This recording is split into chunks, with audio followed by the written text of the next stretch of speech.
à tous et bienvenue pour cette nouvelle vidéo. Je suis ravie de vous retrouver, j'espère que vous allez bien, que vous avez passé une bonne semaine et que vous avez eu d'excellentes lectures.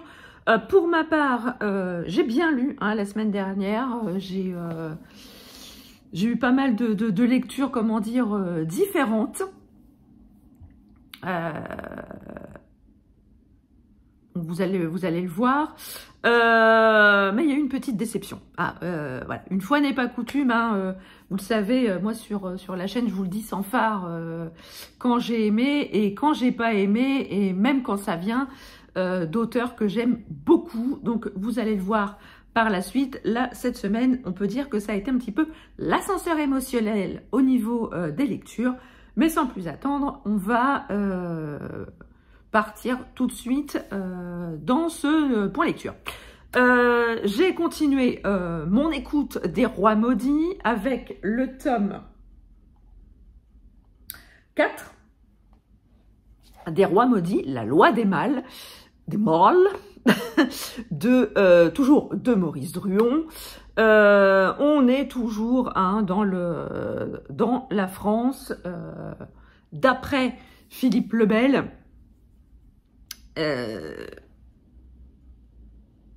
Voilà, d'après Philippe le Bel, qui, n'oublions pas, a été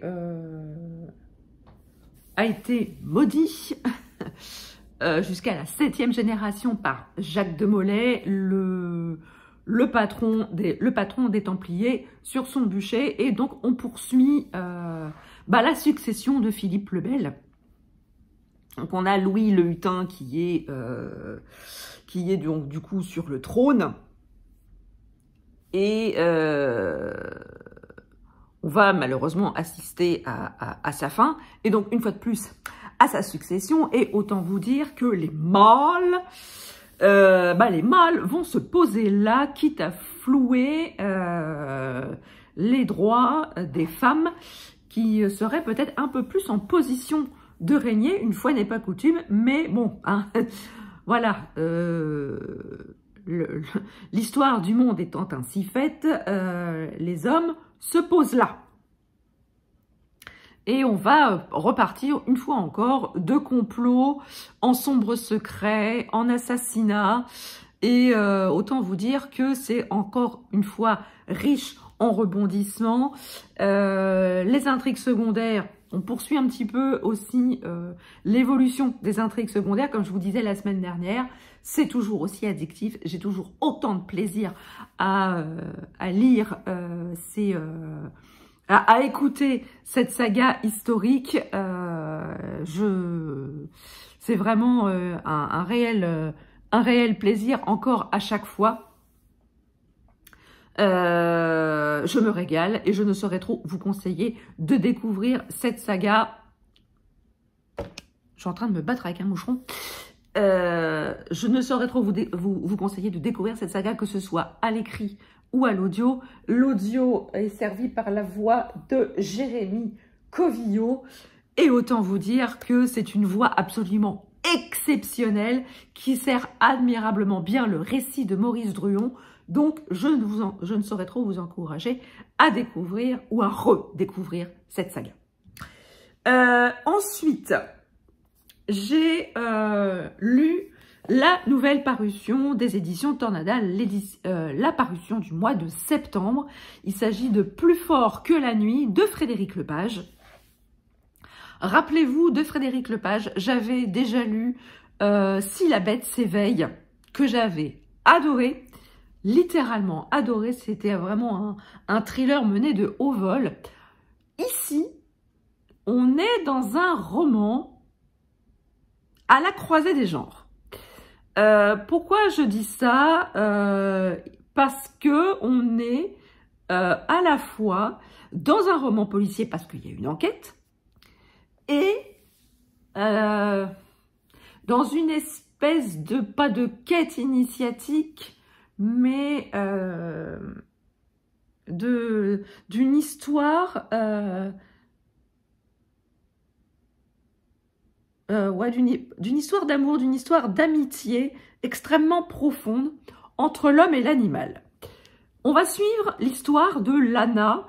Lana est une jeune femme qui a grandi dans les vastes plaines, je crois que c'est, je sais pas si, il me semble que c'est du Wyoming, du Wyoming dans le ranch de son père qui est vétérinaire de métier. Donc du coup, elle a grandi au contact des chevaux, au contact des animaux que son père passait son quotidien à soigner, et plus particulièrement avec les chevaux.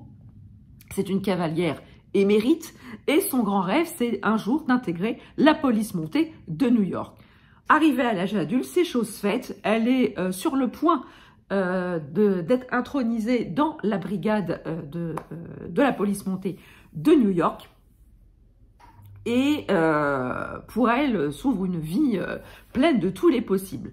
On va lui adjoindre un coéquipier en la personne de Paul, et un cheval qu'on va lui attribuer qui s'appelle Eridan. Eridan qui a la réputation d'être un peu spécial, un peu sauvage, un peu caractériel, un peu versatile au niveau de son caractère. Mais ça va être pour Lana, elle va prendre ça comme un défi. Elle qui a pour habitude d'apprivoiser les chevaux les plus récalcitrants comme elle a pu le faire dans son enfance. Et donc,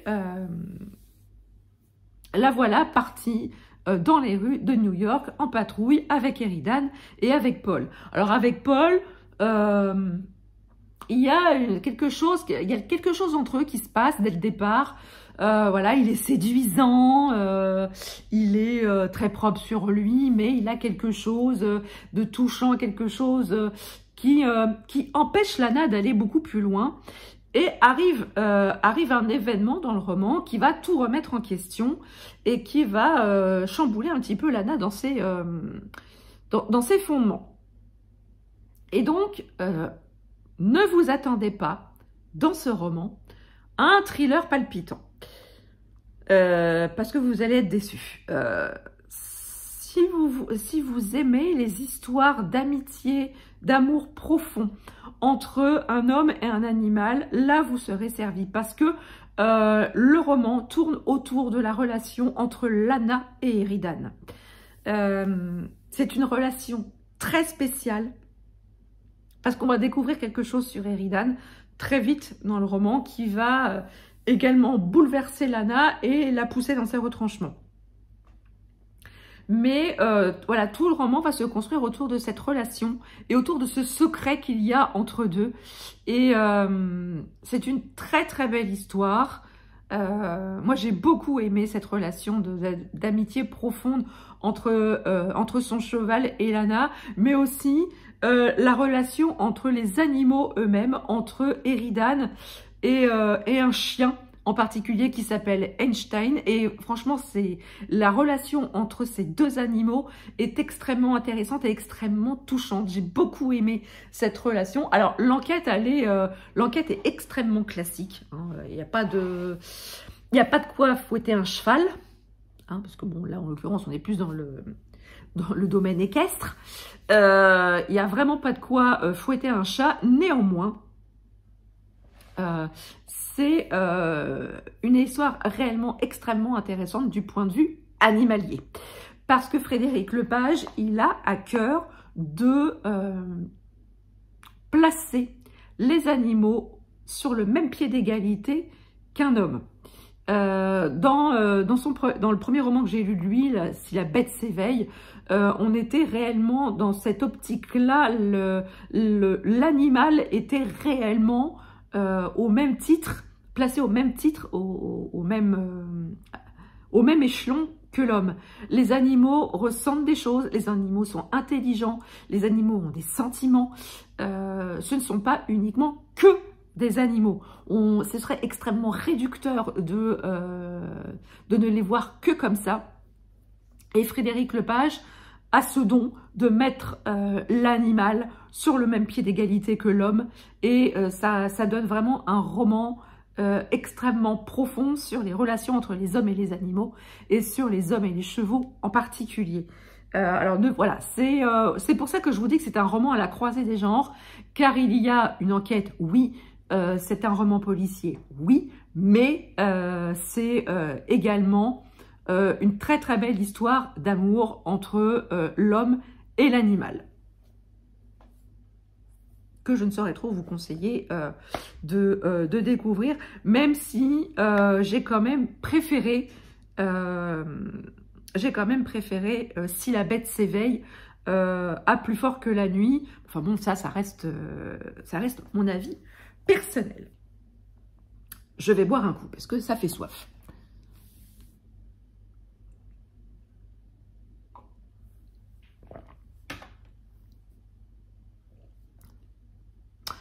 Ensuite, je vous l'avais dit, je vous avais parlé de ce livre quand je vous avais parlé de mes envies livresques du mois de septembre.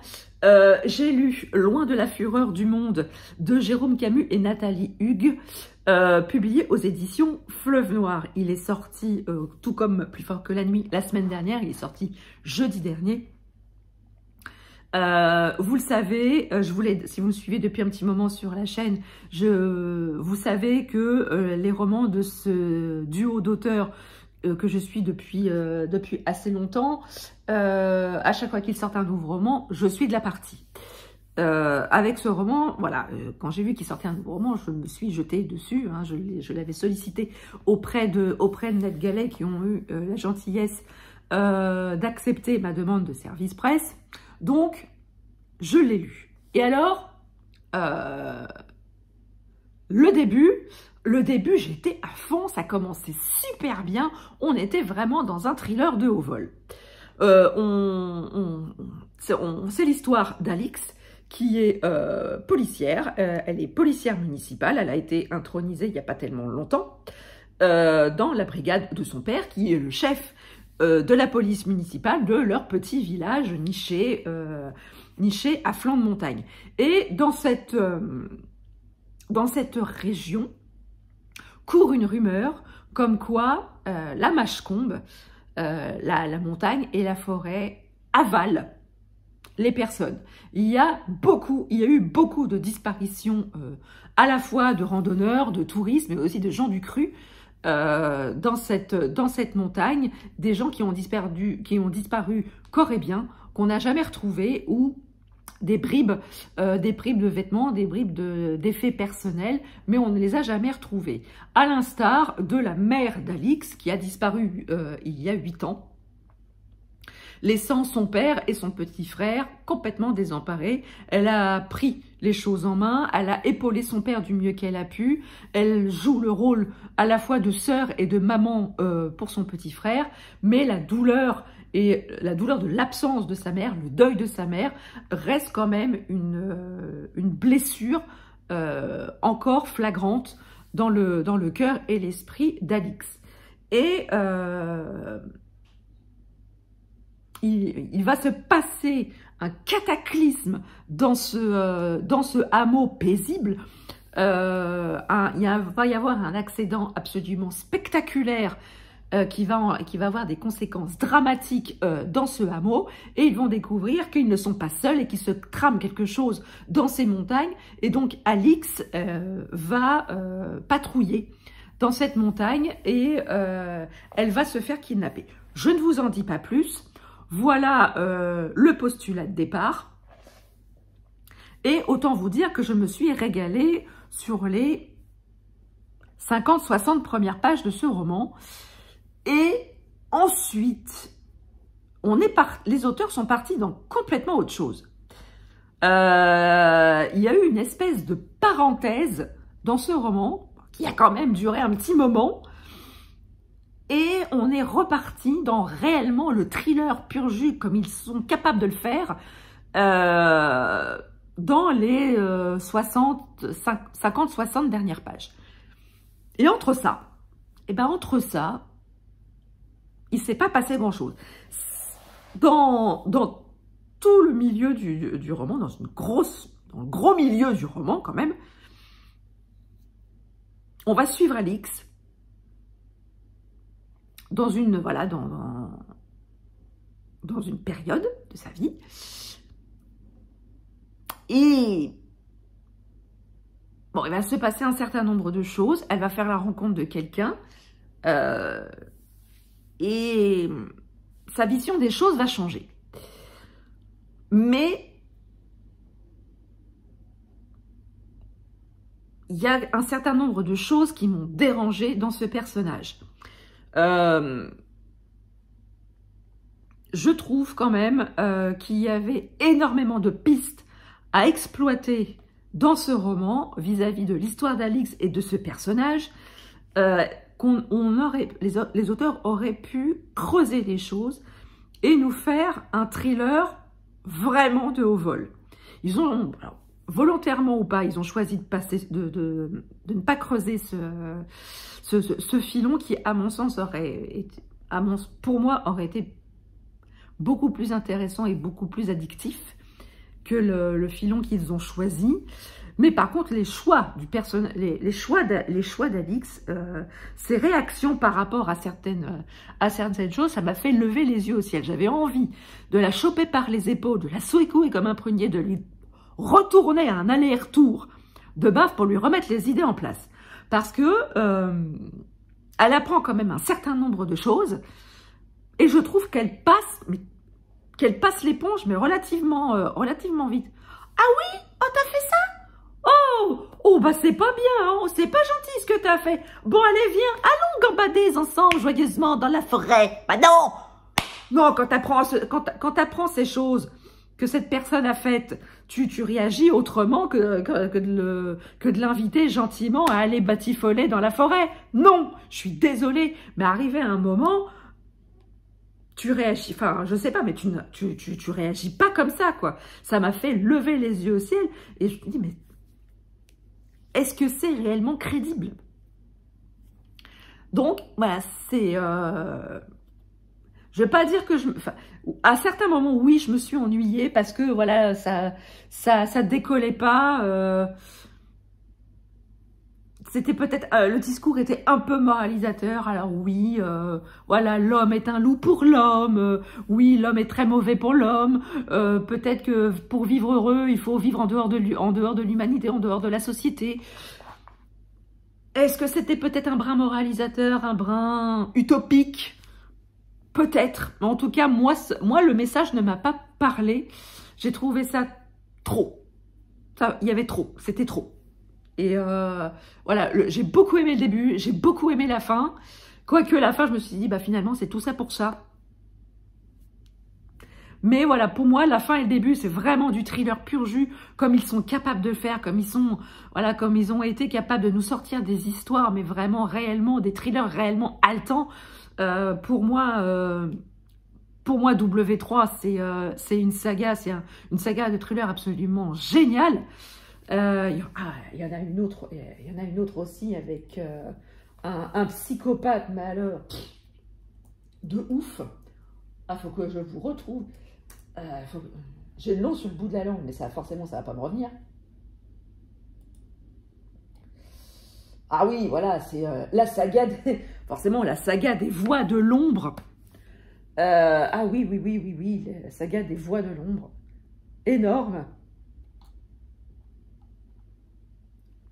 La saga des voix de l'ombre, prédation, stigmate, instinct, rémanence, évidemment.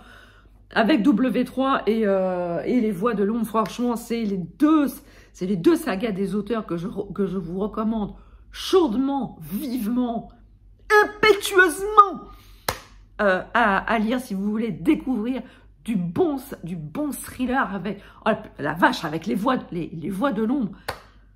Ce psychopathe, Kurtz, c'est vraiment un psychopathe, mais puissance 10 000. Franchement, j'ai lu cette saga il y a, mon Dieu, 18 ans. Ça commence à remonter, mais je m'en souviens encore hein, de ce psychopathe. Franchement, lisez-le. Enfin, lisez cette trilogie, tétralogie. Lisez cette saga de 4 tomes. Voilà, loin de la fureur du monde, pour moi, voilà, je l'ai lu, mais pour moi, ça, il m'a un peu déçu. Ce ne sera clairement pas mon préféré des deux auteurs, mais ça ne reste que mon avis. Moi, voilà, j'ai pas adhéré au message qui a été délivré par les auteurs dans ce roman. Peut-être que vous, ça vous parlera plus, mais en tout cas, avec moi, ça ne l'a pas fait. Néanmoins, je continuerai à lire ces deux auteurs parce que j'aime beaucoup ce qu'ils font. Mais bon, voilà, tous les romans, on ne peut pas aimer intégralement et de la même manière tous les romans d'auteurs. Ça arrive des fois. Bon, ça ne l'a pas fait avec celui-ci, mais je continuerai à lire ce duo d'auteurs. J'ai également lu à l'audio. Et ça, par contre, c'est un petit bijou que je vous recommande vivement. Il s'agit de Madeleine avant l'aube de Sandrine Colette, dont je vous mettrai la petite vignette ici. On est dans un roman de littérature blanche, comme le fait Sandrine Colette depuis quelques temps. On est dans un petit hameau, dans un petit village assez reculé, coincé entre un fleuve et une forêt, et on va suivre les habitants de ce petit hameau, notamment une famille, deux sœurs jumelles avec leur famille, et on va suivre leur quotidien très difficile, leur quotidien très rude, car ils ont très souvent affaire à la famine. C'est extrêmement difficile de manger à sa faim. Les conditions d'existence sont extrêmement rudes. L'hiver est très difficile. Il fait très froid. Ils ne mangent pas à leur faim. Et c'est extrêmement difficile d'arriver à trouver de la nourriture pour tout le monde. Et un jour, ils vont découvrir dans une de leurs granges une petite fille. Une petite fille qui est toute seule, et ils vont décider de la prendre avec eux, de l'adopter. Ils vont l'appeler Madeleine, et Madeleine va donc vivre avec eux. Et très vite, ils vont s'apercevoir que Madeleine, Madeleine, elle est indomptable. Madeleine, elle a un tempérament de feu. Madeleine, elle a du mal à suivre les règles. Elle veut travailler au champ comme les hommes. Elle veut chasser comme les hommes. Elle a un tempérament qui n'est pas celui d'une petite fille. Elle a le tempérament d'une enfant qui a été obligée de grandir un peu trop vite pour faire face à l'adversité, pour faire face au quotidien extrêmement difficile. Et c'était tellement bien. C'est la plume de Sandrine Colette nous ferait vraiment ressentir au plus profond de nous cette rudesse, cette difficulté de manger à sa faim au quotidien, la difficulté de ces gens qui sont obligés de faire des sacrifices pour essayer de vivre. Essayer de vivre décemment. Et puis, on nous raconte aussi la mainmise des maîtres, des maîtres des terres, parce que forcément, les paysans qui cultivent les terres ne sont pas à eux. Ils appartiennent à des grands propriétaires terriens.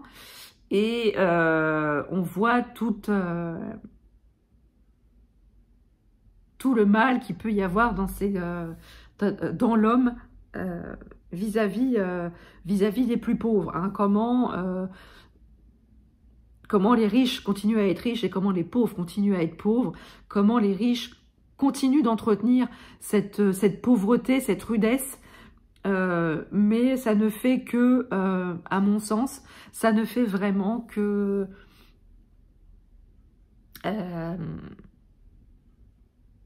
grandir, sublimer vraiment le quotidien de ces gens, de ces petites gens. J'ai adoré le personnage de Madeleine. Le roman est décomposé en deux parties. La première partie, il y a un narrateur qui connaît bien Madeleine, qui la suit au quotidien, On comprend très vite qui est ce narrateur. J'ai trouvé ça très chouette d'avoir le point de vue de ce narrateur. Et dans la deuxième partie, on passe à un autre narrateur, un narrateur qui, lui, est un peu plus en retrait, qui est extérieur au personnage et qui apporte cet œil critique, qui apporte cet œil extérieur à au quotidien de ces personnages. Franchement, c'est un des plus beaux romans de Sandrine Connette que j'ai pu lire. J'avais beaucoup aimé On était des loups, son précédent l'année dernière, mais je crois que j'ai encore plus aimé celui-ci. Est-ce que ça tient au personnage de la petite fille? Est-ce que ça tient au personnage de Madeleine? Est-ce que ça tient au personnage d'Ambre et d'Aélis? Est-ce que ça tient au personnage d'Eugène, de Léon, de Germain? Très certainement, ça tient au caractère de ces personnages qu'on suit pendant toute la durée du roman. On suit leur quotidien, on ne peut que s'attacher à eux. Il y a des moments extrêmement bouleversants, extrêmement émouvants dans ce roman. C'est vraiment une très très belle plume, c'est vraiment un super roman. J'ai beaucoup aimé, c'était un petit coup de cœur franchement pour ce roman, Madeleine avant l'aube. Et je vous encourage vivement à le découvrir, le personnage de cette petite fille qui va amener beaucoup de choses dans le quotidien de ces gens. Et vous verrez, vous ne pourrez que apprécier cette petite fille qui apporte une certaine bouffée d'air frais dans le quotidien de ces gens. Enfin, je vais terminer ce qu'a-t-il avec le tome 4 des enquêtes de la Bresse Brigade de Maud Malo, publié aux éditions Les Escales. Il est également sorti la semaine dernière. Comment vous dire que j'ai adoré ce 4e tome. Je me suis régalée à cette lecture.